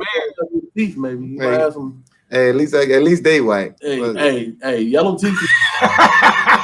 Hey, when you black as hell, you can have plaque all over your goddamn teeth. Yeah, your teeth probably yellow to the motherfucker, but due to the curve, illusion, you have been bamboozled. Yeah, you're right. Run amok. All right. Led astray. Hey, you ain't laying on white teeth. White teeth landed on me, motherfucker. What up, Taurus? Thank you. It's crazy night. Look, you know what? We rolling on into the end of our segment, and we spotlighting one of the most creative, the most hardworking. See, to me, I look at people's skill set. To me, this brother, he raps. Not only do he rap, he write raps for other rappers. Not only do he write raps, he make beats. Not only do he make beats, but he produces. Not only do he produces, but he sells, so he hustling on top of that. And not only do he hustle, his body greasy as hell, so he could definitely slide on any girl DM all day, every day. That nigga slid in. I just wanted to let y'all know, and I just wanted to spotlight a lot of his tracks and let y'all know that it's some bangers out here and there's some heat out here. And if y'all really want to get some good music, Family Biz ENT, I'm trying to tell you, you could bang it. And I bang it all the time. My wife, she don't even hate it. She hate Tupac. Now, everybody that know me, I bang Tupac all day. The only other person I bang is like Tupac, Jay, DMX, and this fool right here. And that's only because I wrote some of his lyrics. You heard it first. I wrote it. I think I wrote it. I wrote all the ad. Bo wrote all the ad libs. I wrote it down after he said it or something. He wrote all the ad libs. He was like, "Yeah, for sure. Come on, Family Biz. That's all Two-Face." So is that okay? So this gonna be my interview section. So I really I'm interested in you and the things you do. What inspired you to make beats online, and that process, what keeps you motivated to keep going? Okay, so the first part of that question, I'm gonna have to give props to my man, Mike Braswell, man. I'm gonna show him some love because we went down to Atlanta and to a site called rockbattle.com, which is a site that Rockwire, Grammy Award-winning producer, had, and they had like 400,000 producers worldwide on this one website, just battling and selling their beats. So, you know, me and Mike was in tune with, you know, I know he was working with like with Outkast at the time and Quimini Studios and all of that stuff, Dungeon Family, whatever. He was just into it, and you know, we was just on the beginning, just trying to really just figure out where we fit in this industry. So you know, we was working. He was like, "Man, I'm telling you, check this out, man. Rockbattle.com." I'm like, "Okay." I remembered it when I went back home to Chicago. So we went back home and we started there, and I was like, "Oh, okay." So people battle against other producers and they selling their beats. Okay, decent little place, and then you jump in the battle, and then somebody whoop your ass. You're like, "Hold on, battle. I don't like to lose. If you know anything about me, I don't like to lose." So you know, that made me just grind it out and just really, work on my craft and put beats up, and then people started buying them, and it became a point to where I had a beat up for maybe $50 to just lease. It wasn't like you buying it exclusively, you just leasing it. But I put a beat up for $50 to lease, and it sold like 81 times in a month. Wow. So you do the math. 81 times for the pop, and I was just like, oh, okay, maybe I should take this shit a little bit more seriously, because I didn't think that I was just having fun, just being creative and whatever, doing my thing. But that made you, just take it to what was the second part of the question? The first. Keeps you motivated to you said at $50, he sold 81 beats. Money. That's the crazy part. That was a stupid question. The crazy part is it was never about the money, but once you start seeing the money come in, it's like, okay, everybody in life, the American dream, I believe, is to do what you love to do and be paid for it. Like, even though it's not about the money, of course you got bills to pay, You know, you have mortgages and rents and car notes and all type of things. So to be paid for what you love to do is a blessing. Like it's not. There's 5% of people in the world, maybe less, that are actually doing what they love and pay their bills off of it and can really go back and do just this, working for themselves and stuff like that. So it was a dream of mine to be an entrepreneur. Like I remember this is the reason I dropped out of college. I went to college like, yeah. So first year I blew that shit. Okay, cool. Second semester, I'm doing good and had to withdraw because I couldn't pay the tuition or whatever. So it was like, damn, I actually had straight A's. And then I sat down with a counselor and was like, hey, so what classes do y'all have for entrepreneurs? And it was like, what? We don't have none of those. I'm like, teach me how to be. So you're gonna teach me whatever I choose to work for someone else. It was like, yeah. I was like, yeah, withdraw me from everything. That was the day I made the decision. Withdraw me from it all. Like I want to be an entrepreneur. Follow that path. It's a long path. Don't get me wrong. And definitely was a trying. You know, it's a tough road for anybody. But at the same time, it's just like that's what I wanted. And then I went for that, man. It's just it's a blessing to still be here, still doing it, and you know, still being okay to support your family and all that stuff off of what you do is crazy. So yeah, but to answer your question, it's just like what motivates me is just life in general, man. I'm a single parent father, so my son motivates me, my friends, family, just life. Period. Anything is, you know, you take motivate. I looked at to relate it back to the Michael Jordan thing. He would take anything that a news reporter would say or something that somebody said about him and use that as a fuel in his fire to make him great.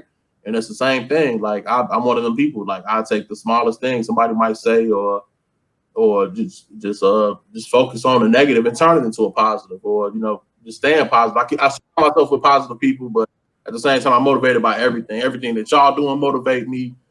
This show, seeing Terry with a club, you know what I'm saying? Just everything is motivation. You know what I'm saying? You just got to take it and use it in the way that you want to use it. That's pretty much it.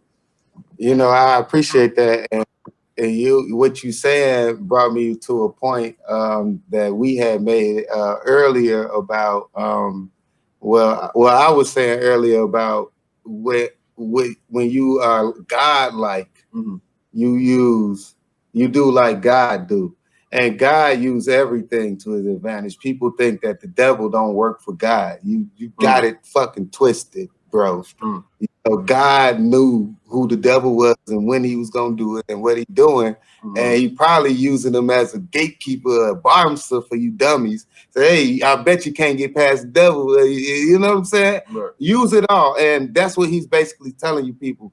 Yeah. Get motivated. Use what you can. You know what I'm saying? Step up. Start these businesses. Do what you need to do because it's important. Black business is important, and this is a black-owned business. Shady, you got a question for Seville before we play our last track and get the hell up out of here? Yeah, what you eating for dinner, nigga? What's going on? I knew your fat ass was about food. Man, what you cooking up? Because look, man, look, this the deal though. Because like, see, that's my cooking partner too though. Because see, real man cook. So I'm just curious underneath this quarantine. You know what I'm saying? Because you get down in the kitchen like I know I get down in the kitchen, man. What's been your favorite quarantine go-to meal, bro?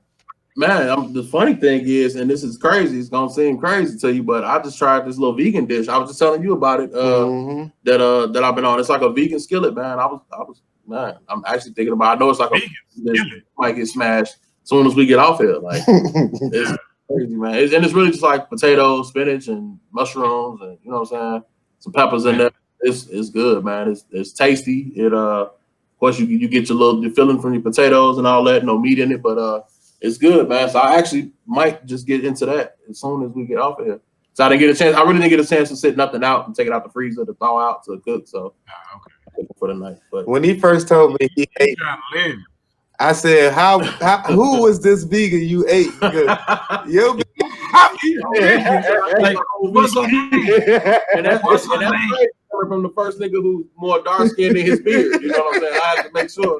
They think no, it's not. It's black, just like me. It's black. Now your beard light black, you dark black. Like his skin do. Well, unfortunately, we are definitely coming to the end of the Tu-Shay'De radio show, and we are going to play maybe 1 or 2 tracks coming out. I think we got 2 more tracks, right? You got 2 more. Which next in line? What's it? And then he has some, because I know all his tracks. I don't even got to see. He just got to tell me. This is Better Than Here. It's me and Rapper Big Pooh. Shout out to Rapper Big Pooh, man. By the way, man. Shout out, little brother. Movement. That's a crazy story too. But yeah, I'm gonna get into this joint called Better Than Here. Yeah, me and Rapper Big Pooh. I don't know who's singing on it. I don't know her name. I could look it up.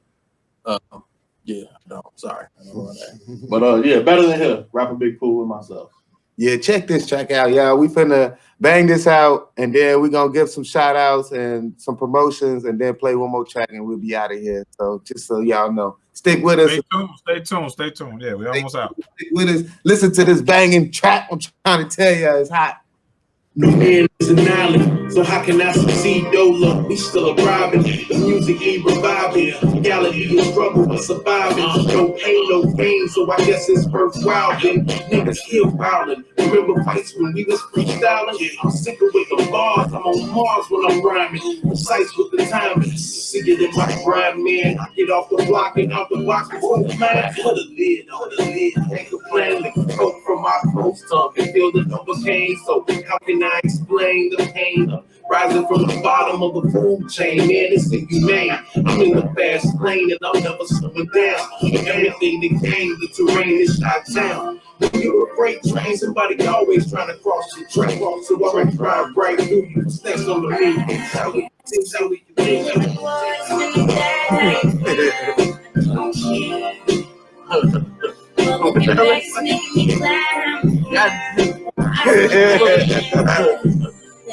It's that 600 stuff.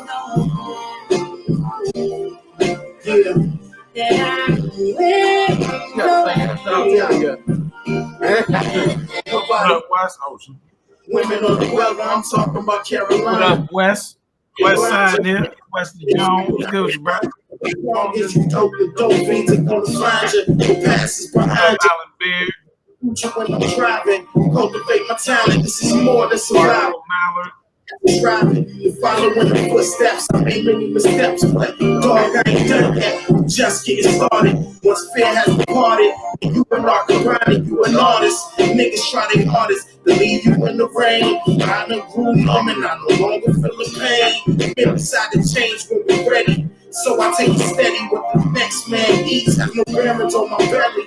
Ties on the celly like you almost there. That smoke up here. One side rhyme up on Here's the light one.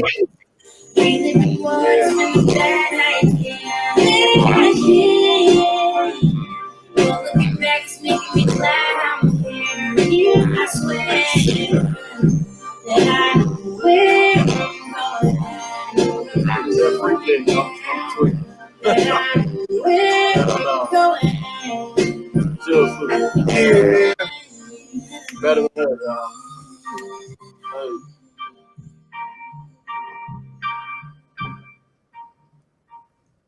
Man, now that was a banger. Yes, Y'all definitely check out that Family Biz ENT, man. This shit is banging, dog. It's hot.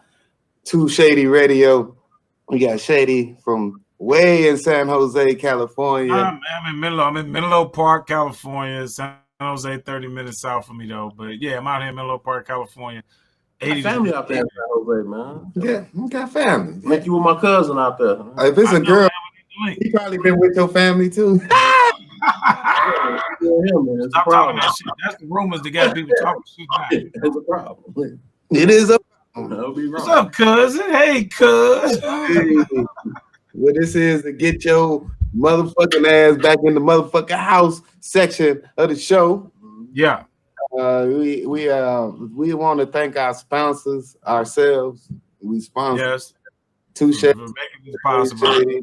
Robert Kane, even Family Biz sponsored today. They bought cameras and SDs. And, when we family, and that's why I want to be one of my to be the first artist we ever spotlight, because you know what I'm saying, I believe in the talent, and I know that once people start hearing it, they gonna start buying it, and it's gonna go crazy. And then I ain't gonna even be able to see my own fucking friend, but it's okay. Right now. I hope we get there. You know what I'm saying? Because I know this is the type of friend that ain't gonna be all like, I don't know you later. You know what I'm saying? But that's a fact. So Shady, why don't you give us tell us about Heavyweight Exotics. Tell us about all that right now. Let's give us a couple. Let's get to this outro section of it, man. So just to catch everybody up who hasn't seen me or know what's going on the West Coast, it's Heavyweight Comedy. That's the comedy production company. That's the belt right there. Yeah, bam. Heavyweight Comedy Championship belt over my shoulder. That's a comedy competition I put together that Bo's actually gonna be running as well, or Two-Face rather be running in Chicago. That's been pretty much my whole comedy career out here, dealing with heavyweight comedy, performing, doing weekends at these clubs. So look out for that. Go to my social media, please. Terry Dorsey 79. If you're not already on my Instagram, I know some of y'all on my Facebook, but need that love over there. Also, the Heavyweight Comedy Instagram page as well, which is Heavyweight Comedy at Instagram. The channel is YouTube. On the YouTube channel is Heavyweight Exotics. That's my car channel where I do car reviews and definitely joy rides and things of that nature. Other than that, stay looking out for the shows, man. They coming. I'm coming back to Chicago soon. I'm really excited to come back to the crib and do some comedy because I ain't performed with my mans in a minute. And that's pretty much it, man. That's all I got, man. Thank y'all for tuning in. All right. All right, man. Hey, look, we appreciate you, man. Thank you. My co-host and friend and partner and brother and life. Chill asks, when will we see a Tu-Shay'De reunion? And in my brain, I'm like, you're looking. You're looking. That's what I told myself. This is the start. Right. It's like it's right. Looking at the Tu-Shay'De radio show. We here. Yeah, it's that. No, it's up there somewhere. He was asking about a Tu-Shay'De. I'm like, we here already. I don't know what else you want.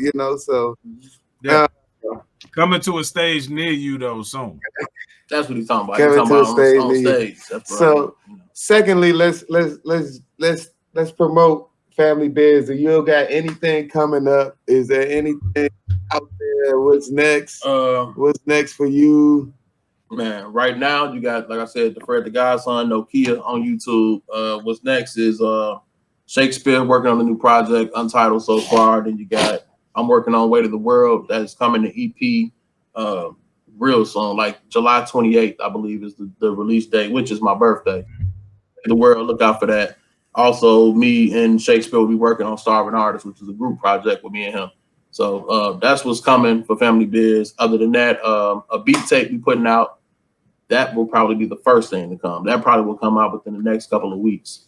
So, be on the lookout for that. If you follow me on Instagram, Family Biz ENT, YouTube, Family Biz ENT, Facebook, Family Biz ENT on all social media platforms. So if you follow any one of those, you'll definitely know the exact date of when that's going to drop. But, we're just waiting on like final thing with that mixing and mastering, and then that's going to be put out real soon.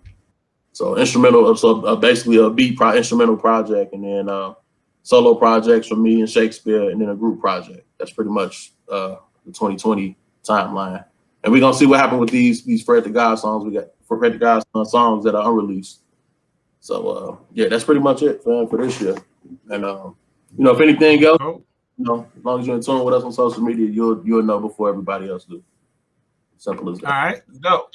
Because now let's get into my co-host right here, man. So what's good with your brother Face, my man Two-Face from Land of the Shy, man, Southland, whole nine. What you got going on, man? I know what we had going on beforehand, but what should people do to look out for you right now?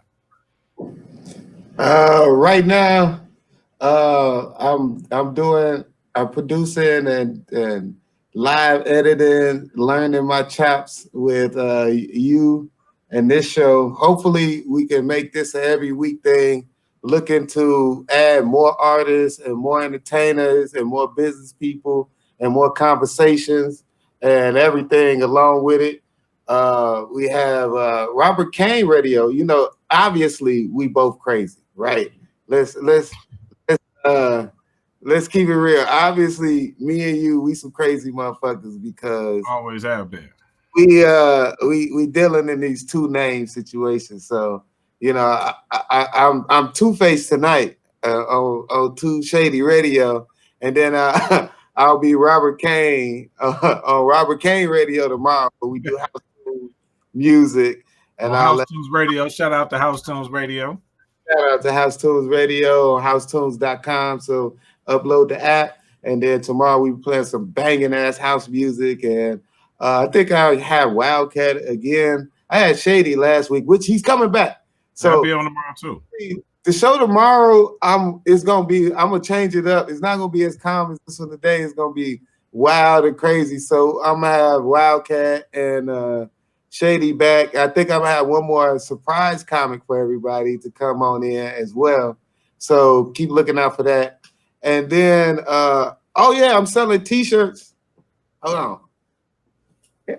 Shit. I'm selling t-shirts. And then it got dark. I'm selling t-shirts. Dope shirt. $20 a shirt. My logo. We made logos. We're gonna be making hats and cups. My boy Shady gonna put me down with some buttons. And it's like this one right here, man. Straight up. got shirts and buttons too. Literally wearing my joint right now, man. So you can see that on my Instagram, my Facebook page, man. The button says "Dream with your eyes open." Don't do it with your eyes closed. Open up and do that shit while you awake. Man.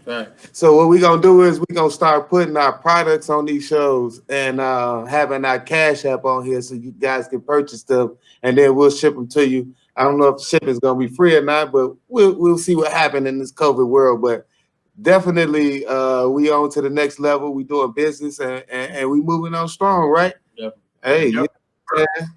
So hey, you know, without further ado, that's pretty much the end of our show. Thank you. Yeah, Keon, for appreciate y'all, man. Give me that fuck, allowing us to get in your space and join your world and listen to your music. And it was hot as shit, and it's gonna be reposted and resent out, and I'm gonna send it to you. And again, appreciate it 1,000%. Shady, appreciate you. Man. You're the best co-host. Same here, brother. We're gonna do it again, man. Next week. Let's go. All right, y'all. And that's the end of our show. Thank y'all for coming out. Yes, thank every one of y'all and the people checking in online. Thank y'all for checking in with us online too, man. Really appreciate it. We really do. Thank you. Bye-bye.